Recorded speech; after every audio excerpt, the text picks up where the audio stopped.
How did Gérard Basset discover wine and then go on to become the world's best sommelier? What does truly exceptional hospitality look like in practice in some of the world's best restaurants? And how did a man with no fine dining background develop such a deep understanding of what that excellence was and then go on to execute it in his own restaurants? In today's episode, you'll hear the stories and tips that answer those questions in our chat with Nina and Romané Basset, who have just published the commemorative edition of the book Tasting Victory, The Life and Wines of the World's Favorite Sommelier by Gerard Basset. By the end of our conversation, you'll also discover what makes Tasting Victory different from other books and why Gerard's story resonates far beyond wine. How he used competitions and certifications to transform himself from a background of no privilege. What working in a pornography bookshop unexpectedly taught Gerard about human behavior and the psychology of service. How writing a chapter helped Romané process his grief over the loss of his father and rediscover him. How the King's College Wine Society taught Romané that serious wine education can still be available to everyone. Why standing on the stage in Chile for Gerard's 7th attempt victory as the world's best sommelier was such a defining family moment. How Gerard's childhood helped shape his lifelong approach to relationships, and how he mentored young restaurant members.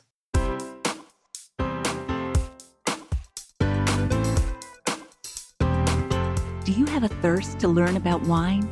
Do you love stories about wonderfully obsessive people, hauntingly beautiful places, and amusingly awkward social situations?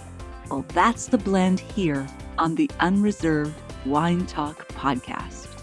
I'm your host, Natalie McLean, and each week I share with you unfiltered conversations with celebrities in the wine world, as well as confessions from my own tipsy journey as I write my 3rd book on this subject.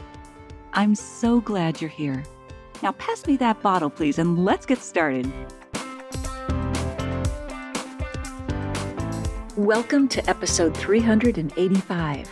Well, April 1st came and went last week, and the drinks industry delivered its annual round of pranks, including companies launching a pickle wine, a butter chicken vodka, maybe not so bad, and a tequila-flavored toothpaste. No thank you.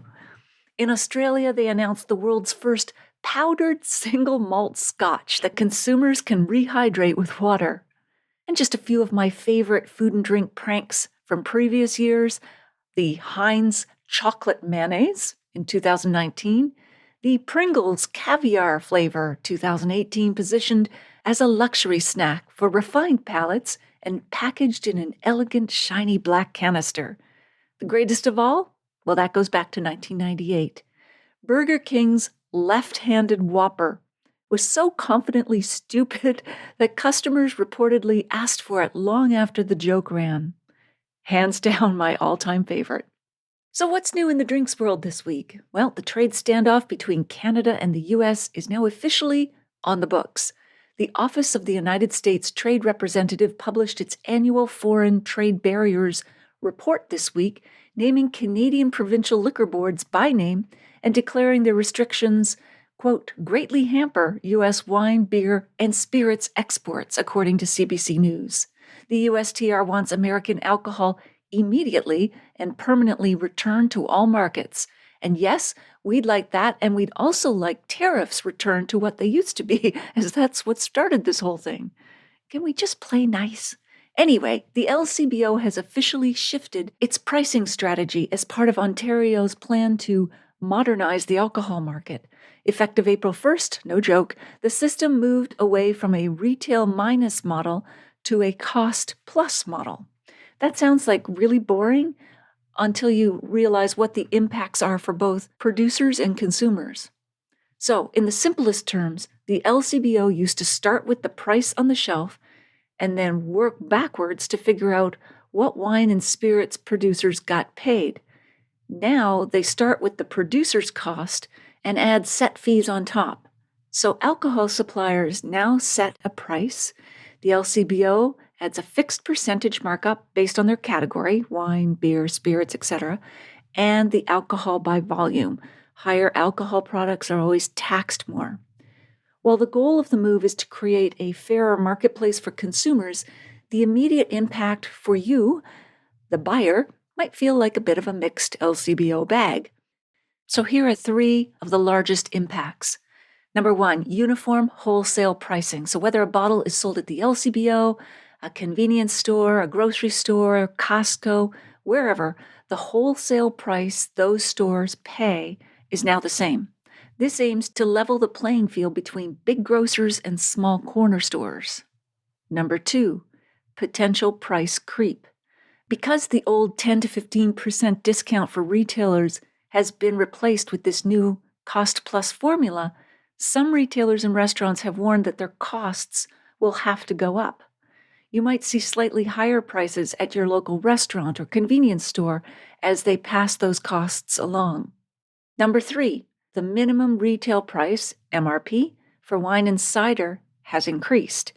This means the floor price, the cheapest a bottle can legally be priced at, has ticked upward. And number 4, the new model is designed to make it easier for private retailers, like corner stores, to order a wider variety of products that were previously only available at flagship LCBO locations. All right, moving out to the larger world. In Italy, a small vineyard near Verona recently hosted a wedding where the couple replaced traditional confetti with dried grape skins left over from fermentation, creating what actually might be the first fully wine-themed send-off that doubled as compost for the vineyard. I actually really like the eco-friendly nature of this because confetti has a bad reputation of litter and getting into the wildlife and animals eating it and all the rest of it. Whereas these grape skins, they're natural and they'll fertilize the vineyards. Meanwhile, Michel Chapoutier, the head of the famous winery Maison Chapoutier in Tain-l'Hermitage, France, has recently made headlines for maintaining a vineyard for the blind, where every vine is labeled in Braille and the entire estate is designed around scent and touch rather than visual appeal. Since 1996, the estate has included Braille on every wine label across its range, a tribute to Maurice Monnier de la Sizerane, the inventor of the first abridged version of Braille and a former owner of the family's Hermitage vineyards. The estate offers specialized sensory visits designed for the visually impaired, focusing on the tactile biodynamic soil and the intense aromatic profiles of the Rhone Valley wines. Love that. Still in France, a sommelier in Lyon went viral after identifying a wine blindfolded not just by taste, but by the sound it made as it was being poured, claiming the viscosity created a distinct acoustic signature. Well, that's definitely a way to position your resume as a sommelier. All right, in a feat of extreme patience, a master glassblower in Moreno, Italy, has claimed a new record for the world's most delicate wine glass. The stem is so thin, it flexes under the weight of the wine, designed to vibrate with the aromatic notes of the liquid. It is arguably the only wine glass that requires a breathing exercise before you dare to pick it up. And a tech startup has developed a smart glass that uses haptic feedback to vibrate when the drinker is sipping too quickly, aimed at encouraging mindful tasting rather than rapid consumption. Not sure if I like that. Sounds very, scoldy. I don't want my wine glass scolding me, although it's probably a good health innovation. Another tech company has launched a wine-scented alarm clock that releases the aroma of freshly popped champagne and brioche at your designated wake-up time. The goal is to trigger a celebratory mindset the moment you open your eyes, though it sadly does not include an actual glass of bubbly with your toast. And if that doesn't wake you up, a luxury hotel in Paris now offers a champagne concierge who will saber bottles of bubbly on your balcony upon request 24 hours a day. And sabering, of course, is when you take that long sword, or a spoon will work too, really, along the seam of the bottle and shear off the whole top of the bottle, cork, surrounding glass and all, without spilling it if you're a pro. By the way, that champagne pop is actually a supersonic event. When the cork is released, the high-pressure gas, which is 90 pounds per square inch, the same as city bus tires, so that high-pressure gas escapes at speeds exceeding Mach 1, the speed of sound, creating a tiny, localized sonic boom. The white smoke you see immediately afterwards isn't actually gas escaping. It's a localized cloud of water vapor that condenses instantly because the temperature of the gas drops as it expands rapidly. In Australia, a bar in Melbourne has introduced a mystery wine vending machine where customers receive an unlabeled bottle along with a short story about its origin, turning every purchase into a blind tasting adventure. In Tokyo, a new silent sommelier bar has opened where patrons are forbidden from speaking. Orders are placed by pointing at flavor profile cards, and then the wine is served in complete silence to heighten the olfactory senses. It is a perfect destination for anyone who loves Chardonnay but hates small talk. Yes, please. An eccentric collector in London, England, recently held a dust tasting, where he opened bottles from a 19th century cellar without wiping them down. He argued that the terroir of the cellar, the specific molds and dust accumulated over 100 years, contributes to the sensory experience of opening an old vintage. In Japan, a distillery is experimenting with aging whiskey in casks made from discarded cherry blossom trees, resulting in a spirit that reportedly tastes like a spring afternoon in Kyoto. Because cherry wood is highly porous and intense, it is typically used for finishing rather than primary aging, imparting that distinct floral Kyoto in spring scent of sandalwood and cherry blossom petals to the whiskey. It sounds lovely. Meanwhile, a Scottish distillery recently matured a small batch of its gin by sending it to the bottom of the North Sea in a waterproof capsule for 6 months. They claimed that the constant pressure and 5 degrees Celsius temperature created a unique maritime infusion. The resulting bottles, encrusted with actual barnacles, are being sold as loch-aged spirits for a premium price. Loch, of course, in Scottish, L-O-C-H, means lake. In other ocean news, a luxury cruise line has announced a wine and wrestling voyage where passengers can watch professional matches in a ring surrounded by oak barrels, with each slam tied to a specific wine pour.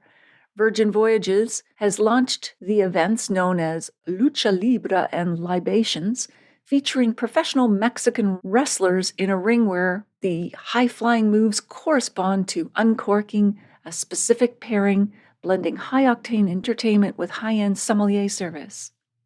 That just sounds bizarre. All right, there always seems to be a weekly herd of animal-related drink stories. So let's start with the winery in Australia that uses a llama patrol to protect its grapes from pests, claiming llamas are much more effective and more photogenic than traditional fencing. While sheep are common for mowing rows, llamas are guard animals because they are naturally territorial and highly effective at deterring foxes and stray dogs that might otherwise damage young vines or irrigation lines. Plus, as the winery notes, they are a massive hit with tourists compared to traditional electric fencing. A goat in California has become a local celebrity after it was discovered that he had a refined palate for Chardonnay and frequently escapes to a neighboring vineyard to munch exclusively on the premium white grapes. A vineyard in Bordeaux has recently made headlines for employing a bat battalion to protect its vines. By installing high-tech nesting boxes, the winery has attracted over 200 bats that consume thousands of grape-eating moths every night, completely eliminating the need for chemical pesticides. Cool. It turns out that these caped crusaders of the night are also the world's most efficient organic farmers. A cat in Scotland has been officially employed by a distillery as chief mouser, complete with a tiny, high-visibility vest that glows in the dark and a social media following that's larger than the brand's own account. Meanwhile, another cat in Italy has become a social media darling for its ability to predict which wine a customer will choose by sitting next to specific bottles in the family-run wine bar. And finally, in South Africa, a winery is using a duck parade of over 1,000 runner ducks to clear the vineyard of snails every morning at 10 a.m., a spectacle that has become a major tourist draw. That's gotta be so darn cute. Oh my gosh. I wonder if feeding the ducks to do this is tax deductible. I'm sorry. Sorry. All right. For your food and drink calendar this week, April 15th is National Glazed Spiral Ham Day. The spiral cut itself is a good story. Harry Hohenzollern patented the technique in 1952 after building his first slicing machine from a motorized tire jack and a washing machine motor in Detroit. The invention eventually led to the Honey-Baked Ham Company, and the spiral cut created a ham that practically carved itself on the table, which is either the most democratic or laziest innovation in entertaining history. Pair a sugar and citrus glaze with an off-dry Riesling to match the sweetness without being cloying, and the bright acidity cuts through the fat. If you prefer a cocktail, make a ham bone sour using a smoky mezcal and a honey mustard syrup that mirrors the glaze. For anyone with leftovers the next day, a cold ham sandwich and a glass of sparkling wine remains one of life's greatest underrated pleasures. April 16th is both the Day of the Mushroom and National Eggs Benedict Day, which means brunch earns a double billing this year. The origin of the story of Eggs Benedict. In 1894, a retired Wall Street stockbroker stumbled into the Waldorf Hotel in New York City seeking a hangover cure and ordered what he described as buttered toast, poached eggs, crisp bacon, and a hooker of hollandaise. I don't know why he called it a hooker. Anyway, the maitre d' was sufficiently impressed to put a version of it on the menu, swapping the toast for an English muffin and the bacon for Canadian back bacon. Yahoo! For a wine pairing, a crisp traditional method sparkling wine cuts through that rich hollandaise sauce, and a Cremant d'Alsace does it beautifully for a fraction of the price. April 17th carries two very different holidays that happen to pair magnificently together: World Malbec Day and National Cheese Ball Day. On April 17th, 1853, Argentine President Domingo Faustino Sarmiento commissioned French agronomist Michel-Aimé Pouchet to modernize Argentina's wine industry, and Pouchet arrived with Malbec cuttings from southern France's Cahors region tucked into his luggage. That decision reshaped the entire wine industry. World Malbec Day was officially established in 2011 by Wines of Argentina to mark the anniversary. The best way to celebrate: a side-by-side tasting of Cahors Malbec on the left, dark and tannic, and Argentine Mendoza Malbec on the right, plush and violet scented. On the cheese ball front, former U.S. President Thomas Jefferson received a 1,235-pound cheese ball as a gift from Massachusetts farmers in 1801, nicknamed the Mammoth Cheese, which was so large it had to arrive by a horse-drawn wagon. One wonders why they sent him cheese. I guess because he was the big cheese, right? Anyway, celebrate with a classic nut-crusted cheddar ball with crackers and a generous pour of an unoaked Chardonnay. April 18th is National Animal Crackers Day, which is the birthday of the product that is technically a cookie masquerading as a cracker. The circus-themed packaging with a single handle designed to hang on the box of a Christmas tree was introduced by Nabisco in 1902. The famous Shirley Temple song, "Animal crackers in my soup, lions and llamas loop-de-loop," from 1935, referenced eating cookies in milk rather than broth, which means the lyrics are misleading. Oof!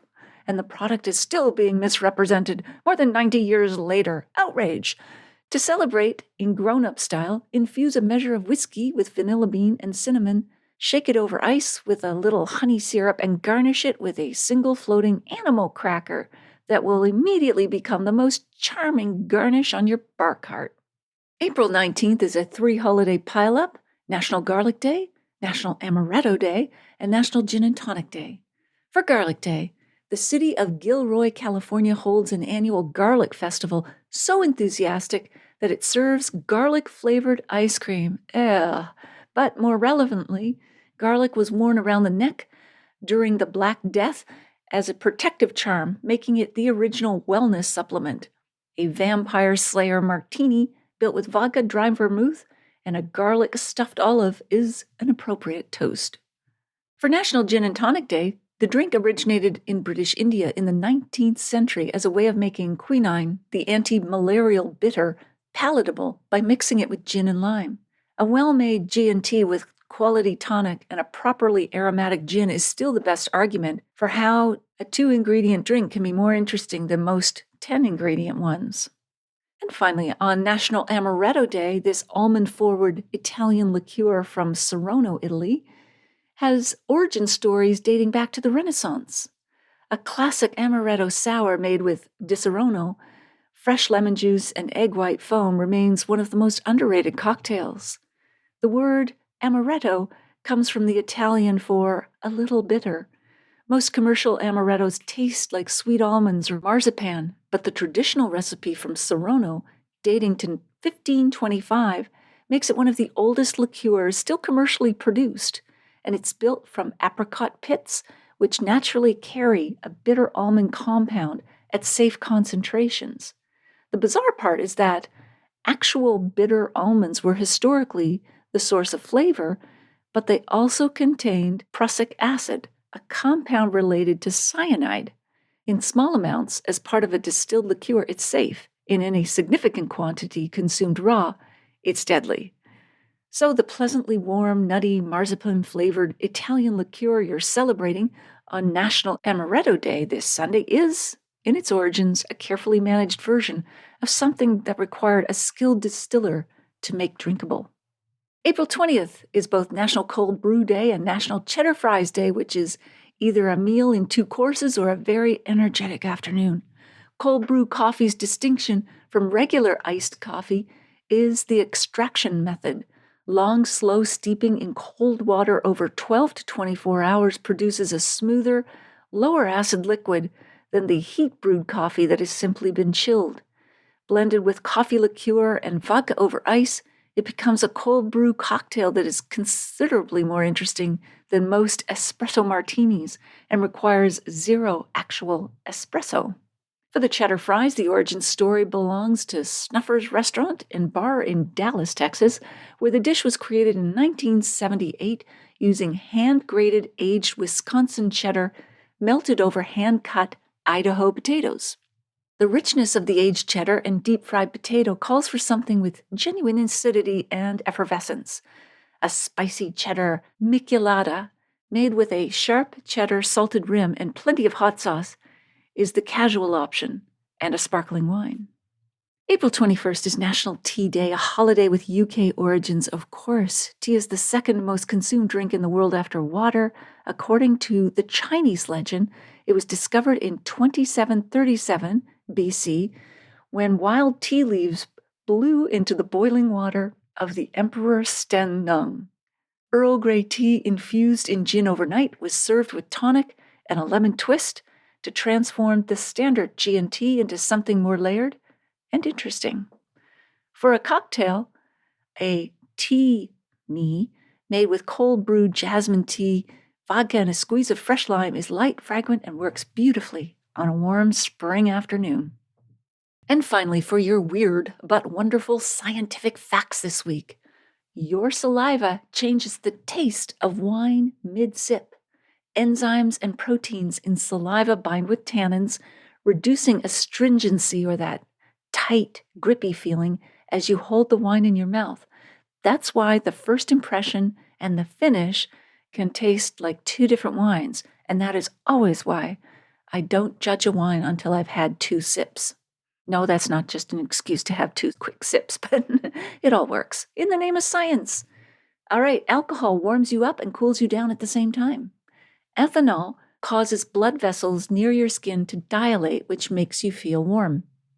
In reality, this pulls heat away from your core, meaning your body is actually losing warmth. When you drink a glass of whiskey, the burning sensation in your throat is a biological trick played on your VR1 receptors. These are the same heat-activated receptors that tell your brain when you've touched a hot stove or eaten a spicy pepper. Ethanol lowers the threshold of these receptors from 42 degrees Celsius, or 108 degrees Fahrenheit, to roughly 34 degrees Celsius, or 93 degrees Fahrenheit, which is lower than your body temperature, causing your brain to believe that your throat is on fire. Finally, have you ever noticed that wine tastes different at 30,000 feet? When you're flying? You can blame that on atmospheric pressure and humidity. In a pressurized airplane cabin, your humidity levels drop to less than 12%, which dries out your nose and mouth quickly. This physical change reduces your sensitivity to sweet and salt by about 30%, which is why airlines often select wines in high acidity with bold fruit profiles to compensate for your numbed palate. Also the reason, I'm sure, for those pretzels and mixed something or anothers I can never figure out but don't like, those little snack bags, whatever they are. All right, back to today's episode. 2 of you will win a copy of Nina and Romané's new book. If you'd like to win, just let me know by email. It doesn't matter where you live. I'll choose 2 winners randomly from those who contact me at natalie@nataliemaclean.com. Keep them for yourself or give them as gifts. If you're reading the paperback or ebook or listening to the audiobook of my memoir, Wine Witch on Fire, Rising from the Ashes of Divorce, Defamation, and Drinking Too Much, a national bestseller and one of Amazon's best books of the year, I'd love to hear from you at natalie@nataliemaclean.com. I'll put a link in the show notes to all retailers worldwide at nataliemaclean.com/385. Okay, on with the show.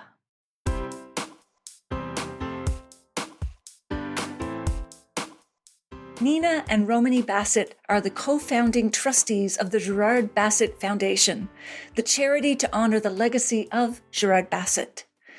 Gerard, born in France in 1957, is the only person to have held simultaneously the titles of Master Sommelier, Master of Wine, World's Best Sommelier, and the holder of a Wine MBA and the OIV Master of Science in Wine Management.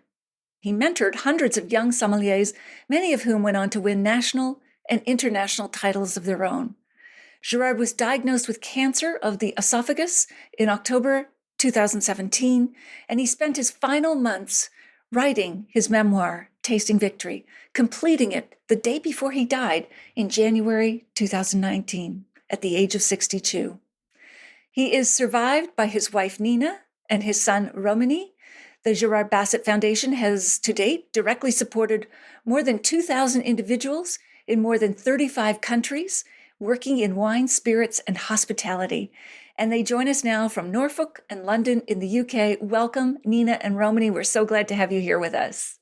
Thank you very much, Natalie. It's nice to be here. All right, cheers.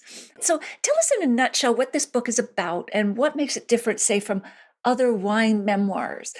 The subtitle is quite explanatory, but maybe you can just give us a high-level summary of what this book captures. Tasting Victory is the story of my dad's life. It really starts off when he was a young man and wasn't sure what he wanted to do in life, and follows him as he discovered hospitality, and then within hospitality he discovered wine, and then through that discovered the competitions, the certifications that really defined him. And I think it's very special because obviously I was there for much of it, but I wasn't there for all of it, so I get to see some of the things that I missed before I was born. But it tells the story, I think, through those events of how Dad conquered adversity, how he trained himself, how he used his work and he used certifications and the competitions to train himself, to improve himself, to prove that he could thrive in education, he could thrive in competition, but then also how he carried that forward, talking about, the mentorship that he so loved and the team members that he nurtured along the way. That's lovely. So we'll get into some specifics now, and feel free, either of you, to comment based on who feels comfortable, or both of you. Now, Gerard, if I understand, once worked in a pornographic bookshop, and he concluded that experience taught him one of the most important lessons of his career, and maybe you can share what that was, and then he put that lesson to use in becoming the world's most celebrated sommelier. But maybe I'll start. Yes, he didn't know it was a pornographic bookshop when he applied for the role.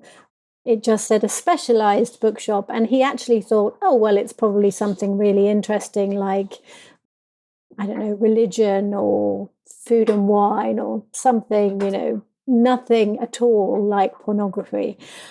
But when he got there and he realized it was, I think what struck him first was how very ordinary it was.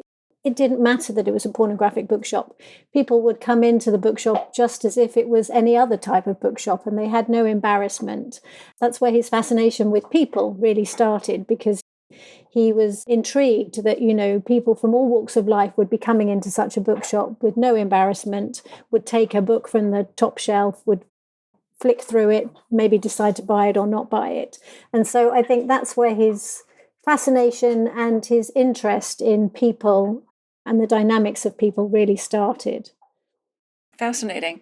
Now, Nina, I think this was before Romané was born, but tell us about the time when Gerard and his friends stood up in the middle of a crowded London restaurant and sang La Marseillaise together to a room of utterly bemused diners, and then did the same thing years later at Terra Vina, another restaurant, except this time he followed it with a loud and passionate rendition of God Save the Queen.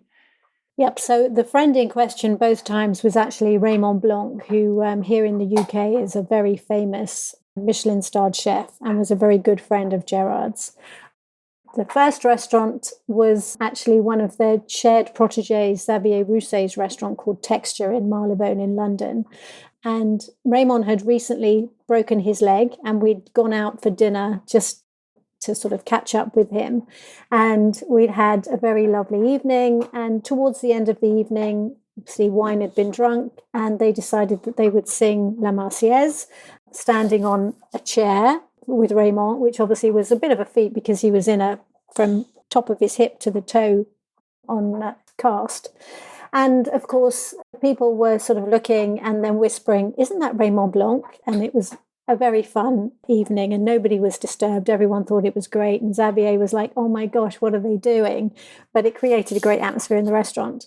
A number of years later at Terra Vina, which was actually mine and Gerard's hotel, Raymond very kindly came to host a wine dinner with Gerard. And of course, at the end of the evening, everyone was very jolly, and Raymond stood up and started singing La Marseillaise. Gerard joined in, but then said, of course, we can't sing La Marseillaise without singing God Save the Queen, because I'm an honorary British person now, because he'd got dual nationality so that he could compete representing the UK. And to Raymond's horror, he started singing God Save the Queen instead of singing La Marseillaise. And Raymond to this day says, I understand he wanted to be an honorary British man, but he should have sung La Marseillaise as opposed to singing God Save the Queen. So it was always a sort of a running joke between them. That's great. And if I understand correctly, Romané, you are named after a bottle of wine on your father's wine rack? The story goes that there were a couple of different wines in the running. Apparently, if I'd been a girl, it was possible that I would have been Satakaya. Okay. But then Mum and Dad were thinking about the name, and then the Romané Conti label from Burgundy, the famous Burgundy Pinot Noir. Exactly. Mm-hmm. And so they thought that Romané would be the name to go for, and made the decision that if I was a girl, it would have been spelt as it is spelt with two E's, because it's La Romané, so feminine, but being a boy, there's only the one E kept for me. Okay. So it's always been very lovely to have been named after a wine, and sort of, I suppose, nominative determinism at work from day one. Yes, exactly. Did you name your pets after wines? Like, is there a Merlot and a We did. Chardonnay We did there? indeed. You did? Yes. Oh, okay. So, yeah. I was kidding, but yes, you're serious about No, this. we really did. So in Gerard's lifetime, together as a family, we had two boxer dogs. The first one was called Merlot. The second was called Malmsey. And we have a third boxer dog since, sadly, who hasn't ever met Gerard. And she's called Maipo. And the reason that she's called Maipo is because Gerard always named the dogs with a wine theme, beginning with an M. And we wanted to connect Maipo with Gerard, and he obviously won his world championship in Chile. So we named her Maipo because it's a wine region in Chile. So Right, a nice cool valley, cool climate wines. Yes, yeah. It's great. I She's love a it. cool dog. Yeah. Now, Romané, you were named among the 100 most influential people in wine and one of Harper's Magazine's top 30 under 30. You wrote a chapter for the commemorative edition of Tasting Victory, and you are now working at the heart of the Gerard Basset Foundation. Your father's name must open many doors for you in the wine world. He was so famous and has such a legacy. Has that been a gift or a weight that you carry, and how do you deal with it? Oh, that's a very good question. I mean, I'd say it's very definitely been a gift. I've grown up in the industry, and mum and dad took me everywhere when I was growing up. Always come on wine trips with them. Often come to dinners with them if I obviously I wouldn't be drinking when I was very young, but as long as I was polite and I dressed properly, I could come along. So I've been very privileged to grow up in this industry. So to say that it would be a weight on my shoulders, I think would be to do it a great disservice. I've had a wonderful, wonderful experience in this industry, which not many people get. So I'm very grateful for it. And I suppose I'm very cognizant of the fact that what I'm trying to do now with the foundation, the way I always describe it is Dad had to work so hard to get where he got. If I was going to wine events now and on my name tag, you pick up a name tag and it said like Gerard Basset's son as the only reason I'm there, I think he wouldn't like that. But because now it says co-founder of the Gerard Basset Foundation, it is still his name that's opening those doors, but I'm doing something that aligns with his legacy, aligns with his values, that it's distinct from what he did, but it is my own role. And I think he would like that I'm not relentlessly riding his coattails. Of course, I had I'm amazingly grateful for all the doors that it opens, but Absolutely. I'm also trying to carve my own space. Yeah, and Nina mentioned in some of our exchanges that even when you were a baby, she had you sleeping under the table at Vin Expo, one of the largest wine expos in Bordeaux. So you truly grew up in this atmosphere. I just want to jump in there and say, although probably Gerard's surname has opened some doors for both of us, to be honest, but certainly in Romané's case, I think it's really important to say that, yes, his name might have helped open the doors, but it's definitely Romané's character, personality, hard work, and drive that's kept those doors open and subsequently opened other doors. So I do think, Romy has to be congratulated for creating or co-creating the foundation, because it's very much what it is today is because of Romané's hard work and vision. Oh, that's wonderful. Very nice. Now, Romané, you described writing the chapter for this commemorative edition as a way of processing your grief. Your father, by contrast, resisted writing personally about his own obstacles throughout his time that he was working on the book. His editor, Felicity Carter, magnificent editor, writes that, quote, she never managed to convince him of just how remarkable his story was. That's amazing. How did writing this chapter help you through the loss? It's interesting because obviously it was a form of processing, but it was quite a few years on after his passing. And I think it helped collect the strands of what's happened since. So since then, the foundation has been created, and you'll know, like I begin that chapter talking about one instance of people walking up to me and telling me stories about Dad, stories that Mum and I had never heard. Some of them we knew, sometimes it's from people we knew, but often it's from people we never met, but who Dad met them while he was on a wine trip somewhere and then gave them a bit of advice or gave them the time of day, or was just really friendly and a good laugh. And I think I really found it helpful to collect all those strands when I wrote that chapter and think about, yes, it could be viewed as, oh, it's constant reminders of someone special who's not there, but equally it's also, oh wow, how lucky was I to have a dad like that.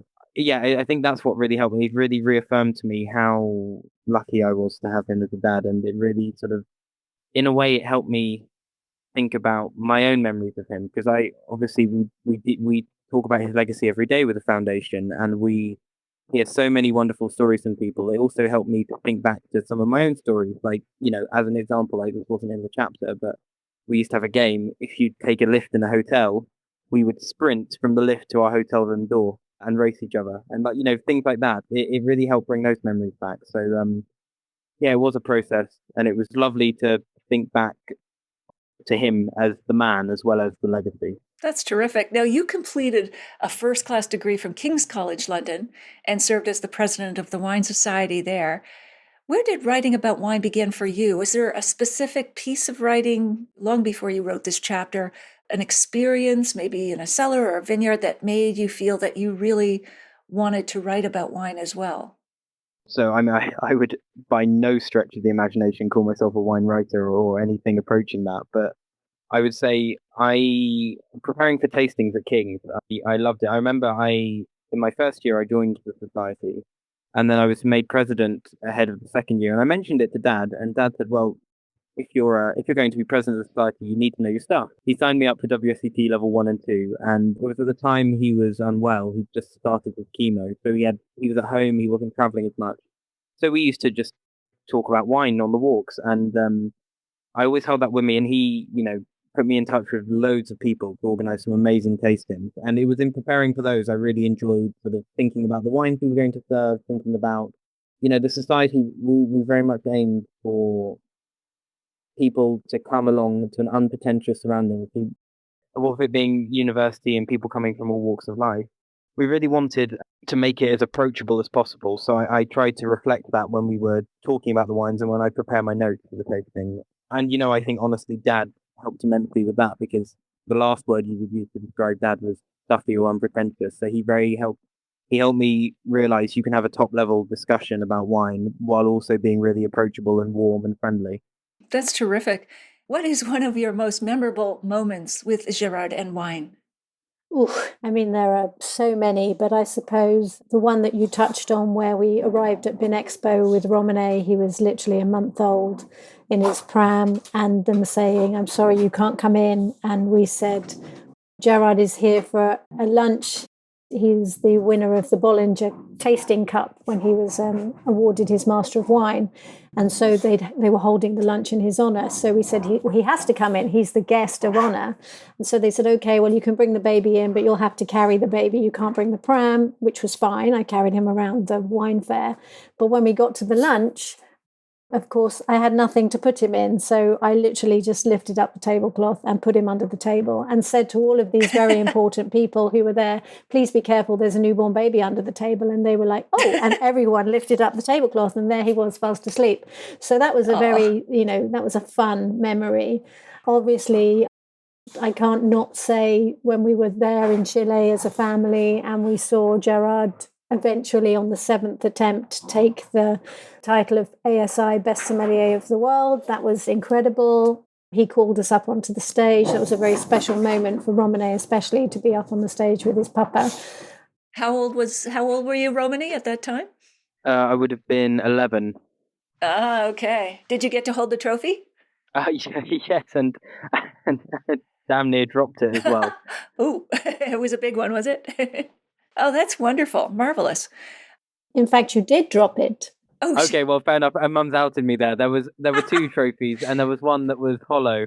Okay. And I did manage to drop it, but happily only left a very minor dent. Minor dent. Okay, so you made your mark on the wine world early. That dent's from me back in whatever. So Gerard writes that from 200 yards away, walking home from school, he could hear his parents shouting, and that every time he turned the corner to his home street, I'm quoting him now, "The tension forced my head down to look at the pavement." He describes watching his brother's arm slashed by a knife during one of his parents' fights, yet he went on to make people feel really comfortable in his presence, more so than anyone else in the profession. When did he talk to you about the specific connection he made with what he experienced as a child and what he became as a professional, either of you?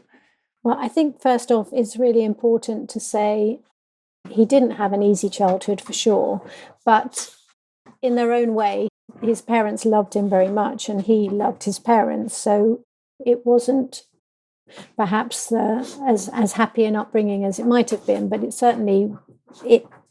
I think he would say that it shaped him in ways that helped him in future life. So, he never would have wanted to be, he never would have wanted to be portrayed as a victim, for sure.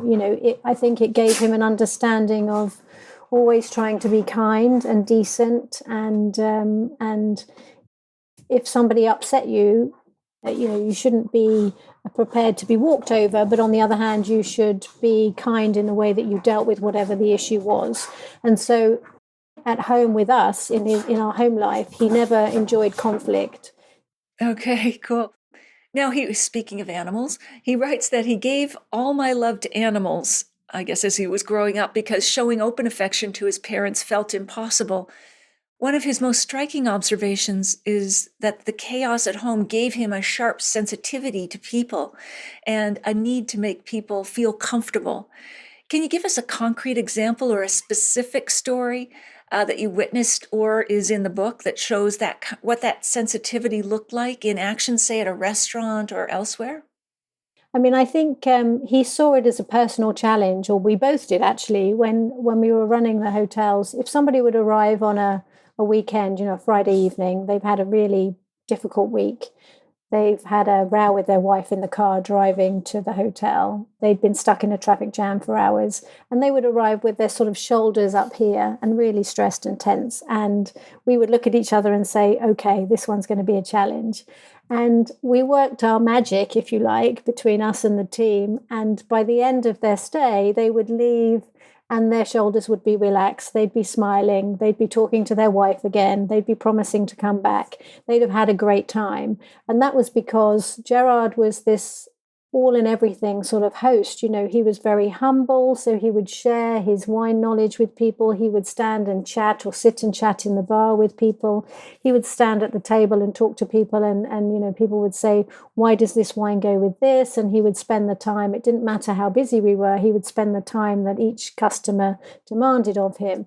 And so he had this way of making people feel really special and really listened to. People would arrive as a guest, but they would often leave as our friends. And, the testament to that is that we're still in touch with lots and lots of the people that we knew from Hotel du Maine and Hotel Terravina days. We still see them personally, Romané and myself. So he had a real knack of talking to people and making them feel special. And that was no more important than with our team of people. He had protégés all over the world. Now, they've all become very successful. But he nurtured them in such a way that, he made them feel that even from a young age, he empowered them. He gave them responsibilities that lots of people wouldn't have been brave enough to do when they were only 19 and just starting out.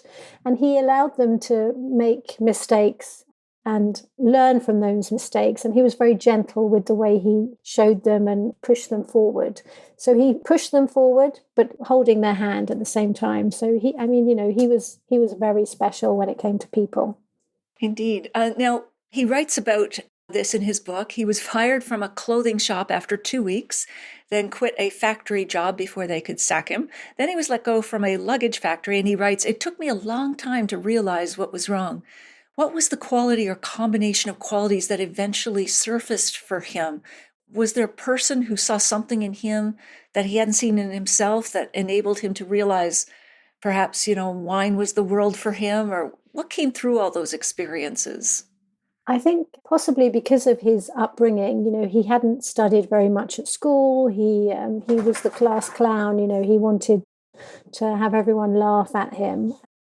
And so he hadn't done very well academically. And so all of those kind of jobs that he describes in the book, of course, they were, fairly menial jobs, which bored him. They didn't grab his attention.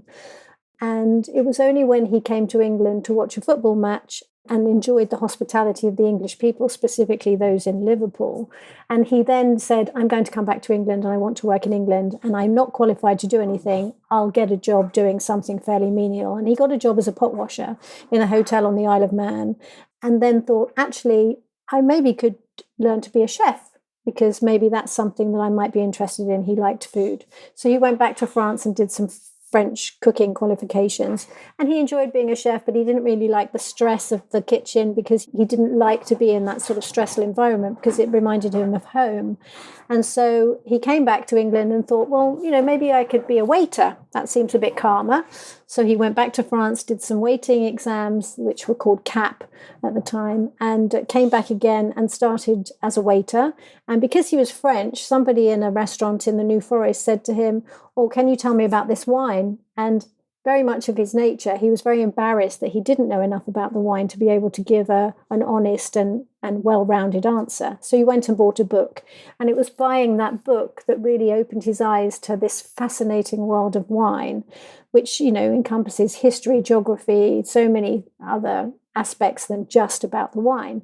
And he was hooked. And from that day onwards, it was really him that self-developed. So he had mentors, of course, along the way, but later, the first initial getting into wine was really him discovering it himself just from opening a book, because he didn't want to be embarrassed when somebody asked him a question about wine. That's great. I love this story as well, but among the most striking images in the book is when Gerard was spending his days off in London, he would go to bookshops and buy catering manuals to learn, and that he once persuaded a grocery store employee to remove a folded napkin from a window display and slowly demonstrate the technique so he could sketch it in his notebook. And he did this not because anyone asked him to, but because he noticed he didn't know how to do it. I love that image of he was a really self-taught, self-made man. And another one, he describes his first meal at a 3-star Michelin restaurant, dining alone at Paul Bocuse, very famous restaurant, watching the room with such intense focus, he barely touched his food. And I'm quoting from the book, it was like watching a ballet. That dinner confirmed he was on the right path. So how did a man with no fine dining background, no role models really at home, develop such a precise understanding of what excellence looked and felt like? It was just simply by this observation and incredible thirst for learning? Yes, exactly. He was very tenacious. He was very determined. He loved learning. He loved discovering. And so, I was horrified when he told me the story about the napkin, and I didn't know about that until he actually wrote the book. And then I read it and said, my gosh, did you really do that? And he said, yes, why wouldn't I? For him, it was kind of normal. Why wouldn't you ask somebody to help you and show you? And I said, but I can't imagine they've ever had anyone do that before or since. And he said, no, but, they were very happy to let me. I think they just wanted to get him out of the store, to be honest. That was his character. He was just, he just had this thirst for knowledge and just he was constantly wanting to better himself. And I think that was stemmed from the fact that he'd gone to school and come out with so little. And then he just had this love of learning.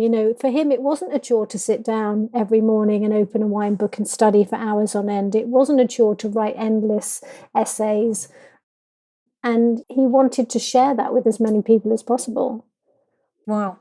Now, Nina, you set up blind tastings for Gerard every morning before major competitions, opening dozens of bottles in hotel rooms, bringing out miniatures of spirits from your suitcase.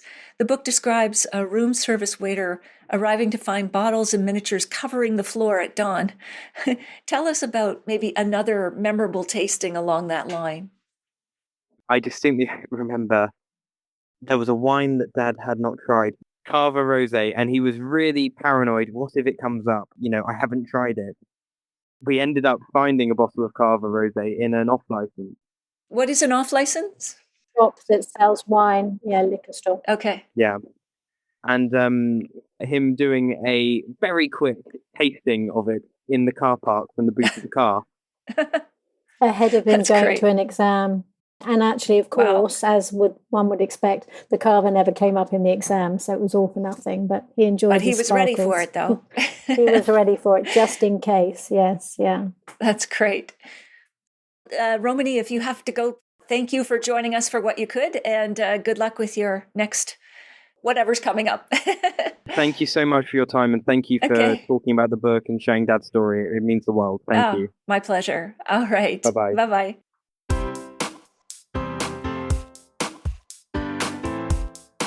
Well, there you have it. I hope you enjoyed our chat with Nina and Romané. Here are my takeaways. Number 1, how did discovering wine lead Gérard Basset to become the world's best sommelier? As Nina explains, he was French, so of course people assumed in a restaurant he knew about wine. They asked him, he was embarrassed not to know, so he bought a wine book to be able to give a well-rounded answer the next time. And that really opened his eyes to the fascinating world of wine, which, as Nina notes, encompasses history, geography, and so many other aspects of human endeavor. He was hooked. I really can empathize with that. Number 2, what does truly exceptional hospitality look like in practice? Nina says Gerard saw it as a personal challenge when they were running their hotels. If someone arrived on a Friday evening, they'd had a difficult week. Maybe they were arguing in the car on the way there and their shoulders were up to their ears. They'd look at each other and say, this one's going to be a challenge. But they worked their magic, and by the end of their stay, they would leave relaxed. I want to go to that hotel. As Nina notes, Gerard was all in on everything as a host. He'd share his wine knowledge. It didn't matter how busy they were. He'd spend the time each customer demanded of him. Sounds like a really first-rate guy. And finally, number 3, how did a man with no fine dining background develop such a deep understanding of what excellence in hospitality looked and felt like? As Nina says, he was very tenacious and determined and loved learning. And I love that story of him walking into the department store and asking the clerk to show him how to fold the napkin that was on the table setting in the window. I mean, that's just so representative of how Gerard approached learning. Every aspect, any way he could. Books, people, whatever. And as Nina said, it wasn't a chore for him to sit down every morning, open a wine book, and study for hours. And then he just wanted to share that learning and joy of wine with everyone. If you missed episode 19, go back and take a listen. I chat about how to become the world's best sommelier with Arvid Rosengren, another world competition winner. I'll share a short clip with you now to whet your appetite. The key, if you want to become a good blind taster for spirits, it's exposure, I think. You got to smell a lot. Usually the blind tasting of spirits are sort of, let's say they put down 8 glasses. My goal is to be able to nail 5 or 6 on smell alone so that I don't have to start tasting until the very end. Because once you start tasting, you start messing with your palate and everything becomes difficult. You have to nail more than half of it on the nose alone and then move to taste. Your spirits are usually so sort of defined by their category in the sense that it's pretty easy once you learn the sort of archetypes to start getting there. And do you mean that like a tequila is always easily identifiable versus a Cabernet? Exactly. Even if they're different, the differences are so marked, whereas the difference in wine can be very subtle. You know, sometimes you get Shiraz that tastes like Malbec and that kind of thing. You don't get that with spirits. If it's a Scotch, it's very different from a bourbon. And it's always going to be very different from bourbon.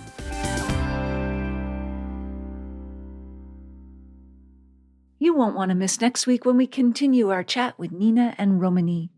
To give you a taste of future guests, we'll have Professor Mark Scarlotta on the intersection between wine and religion, Dr. Dave Nutt on wine and health, Ben Hawkins on port and sherry, global bartending champion Caitlin Stewart on fresh new cocktails for spring, humorist Maryse Chevrier on how to sound wine smart, Karen Newman on 40 cocktails to close out any evening, James Chatto on the iconic recipes and drinks that have shaped our taste, Liz Gabet on rosé from Provence, Christiane Restway on sake, Dr. Charles Knowles on why we drink too much, and Marisol de la Fuente on the wines of Argentina.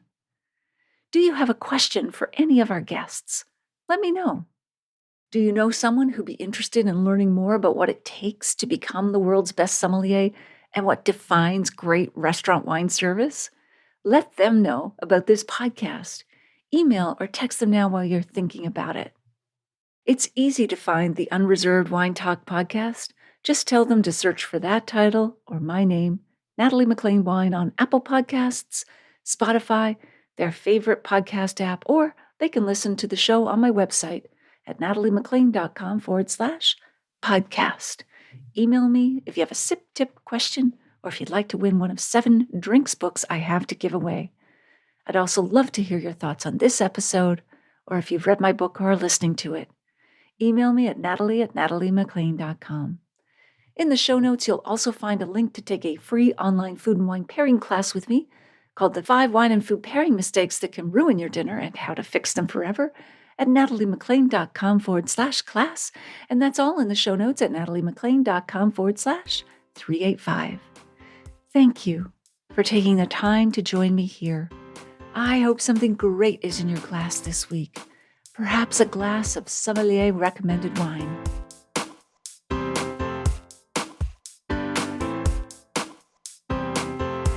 You don't want to miss one juicy episode of this podcast, especially the secret, full-bodied bonus episodes that I don't announce on social media. So, subscribe for free now at nataliemclean.com/subscribe. Meet me here next week. Cheers.